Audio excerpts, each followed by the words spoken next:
Oi pessoal, esse é o quarto vídeo sobre assuntos relacionados aos conteúdos abordados na disciplina de Clínica Odontológica 1 no curso de Odontologia UFC Sobral, mais especificamente sobre dentística. E o assunto a ser abordado é proteção do complexo dentino-pulpar. Para iniciarmos esse assunto, vamos relembrar características histológicas da dentina. É um tecido mineralizado produzido pelos odontoblastos e é denominada primária a dentina produzida durante a odontogênese, até a erupção do dente na cavidade bucal e completa formação do ápice radicular.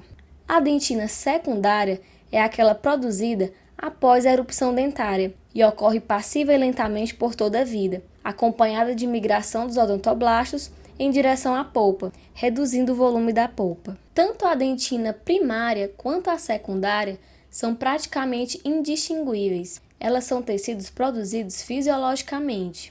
Já a dentina terciária corresponde à dentina reacional, que é formada em resposta às agressões sofridas. Conhecer a morfologia dentinária é essencial para uma melhor conduta terapêutica. A dentina superficial, que localiza-se próxima à junção amelo-dentinária, terço mais externo da dentina, apresenta-se mais mineralizada, com mais dentina intertubular e peritubular, com túbulos de pequeno diâmetro. Já em dentina profunda, o terço interno, observa-se menor quantidade de dentina intertubular e peritubular, além de maior diâmetro dos túbulos dentinários. É importante ressaltar que quanto maior a profundidade da cavidade, maior a permeabilidade e umidade, fatores importantes para a escolha do material restaurador e protetor que será utilizado. As características do material protetor são proteger a dentina e a polpa de choques elétricos, ser bactericida ou bacteriostático, aderir e liberar flúor, remineralizar a dentina, hipermineralizar a dentina sadia, estimular a formação de dentina terciária e ser biocompatível. Vale ressaltar que não existe um material com todas as propriedades. Portanto, realiza-se geralmente associações de materiais com diferentes propriedades.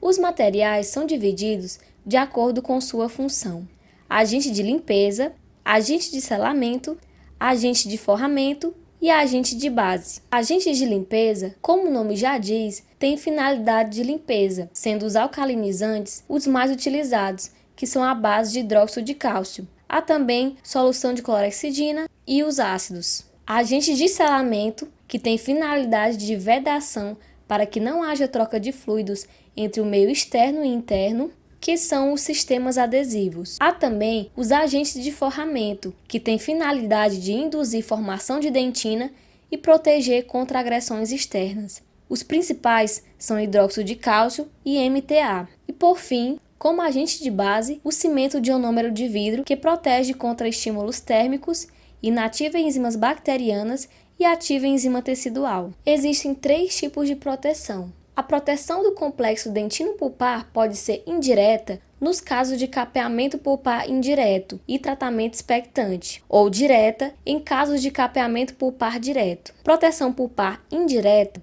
é aquela em que o agente é aplicado sobre a dentina muito profunda, muito próximo à polpa, sendo aplicados agentes forradores, seladores ou bases nas paredes cavitárias. Ele tem como finalidade inibir o processo carioso, manter a vitalidade pulpar, reduzir a microinfiltração e estimular a formação de dentina reparadora. Já o tratamento expectante é realizado em pacientes jovens quando não se remove toda a dentina afetada devido ao risco de exposição pulpar. Ele visa bloquear agressões que atingem a polpa, interromper o circuito metabólico bacteriano, inativar bactérias, remineralizar a dentina calcificada, hipermineralizar a dentina sadia remanescente e estimular a formação de dentina reparadora. Proteção pulpar direta é quando ocorre exposição pulpar durante o preparo cavitário. A aplicação do agente protetor diretamente sobre o tecido pulpar exposto. Sua finalidade é manter a vitalidade pulpar, promover o restabelecimento da polpa e estimular a formação de dentina reparadora. Alguns aspectos são importantes para se indicar determinada técnica. O primeiro aspecto é o diagnóstico da condição pulpar, com evidências clínicas e radiográficas e respostas aos estímulos sensoriais. Pode-se determinar em que estado está a polpa, havendo maior probabilidade de sucesso da técnica. Outro fator é o tipo de lesão cariosa, se ela é aguda ou crônica. Um aspecto muito importante é a idade do paciente, pois pacientes mais jovens apresentam maior probabilidade de responder a determinadas técnicas, pois apresentam melhor capacidade de reparo, já que pacientes de mais idade apresentam menor câmara pulpar e menor quantidade de células ativas, reduzindo as chances de reparo pulpar. Outro aspecto é a capacidade de vedação do preparo cavitário e extensão e profundidade do preparo cavitário. Para saber a espessura da dentina remanescente, considerando a presença e a ausência de espessura do esmalte nas faces proximal, oclusal, vestibular, lingual e áreas de colo. Protocolo de tratamento. Como sugestão para preparos cavitários rasos ou de média profundidade, como material de limpeza, poderá ser utilizado clorexidina e como proteção apenas sistemas adesivos. Em cavidade profunda, como material de limpeza, poderá ser utilizado solução de hidróxido de cálcio ou clorexidina. Pode-se aplicar cimento de ionômero de vidro e sistema adesivo. Em cavidades muito profundas, onde haja eminência de exposição pulpar, como material de limpeza, poderá ser utilizado solução de hidróxido de cálcio ou clorexidina. Pode-se aplicar cimento de hidróxido de cálcio na região mais profunda, seguido de ionômero de vidro para forramento e sistema adesivo.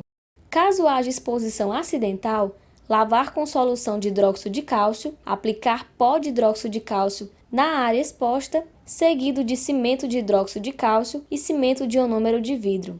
Não é tão fácil seguir padronização do tratamento, pois em uma cavidade de mesma profundidade poderá ser biologicamente muito profunda em um paciente jovem e de média profundidade em um paciente idoso. Em uma cavidade profunda, há em média 0,5 mm de dentina remanescente sobre a câmara pulpar. Deve-se avaliar o tamanho da coroa do dente em questão e o tamanho da câmara pulpar do paciente em diferentes idades, bem como o tipo de dentina presente para indicar o procedimento correto de proteção do complexo dentino-pulpar. Vamos praticar? Paciente JPO, 15 anos, compareceu à Clínica Odontológica 1 do curso de Odontologia UFC Sobral, apresentando lesão de cárie cavitada no dente 37. Descreva o tratamento para cada situação. Item A.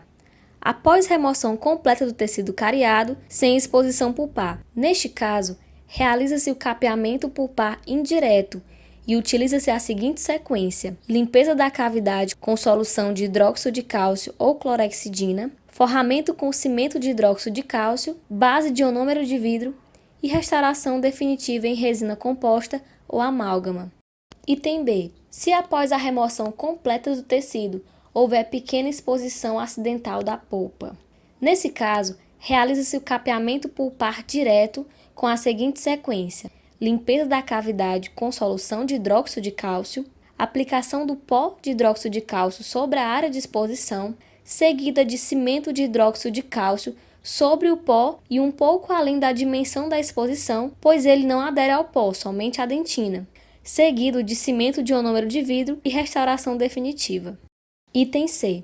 Se a lesão for muito profunda e houver risco de exposição pulpar durante a remoção do tecido cariado.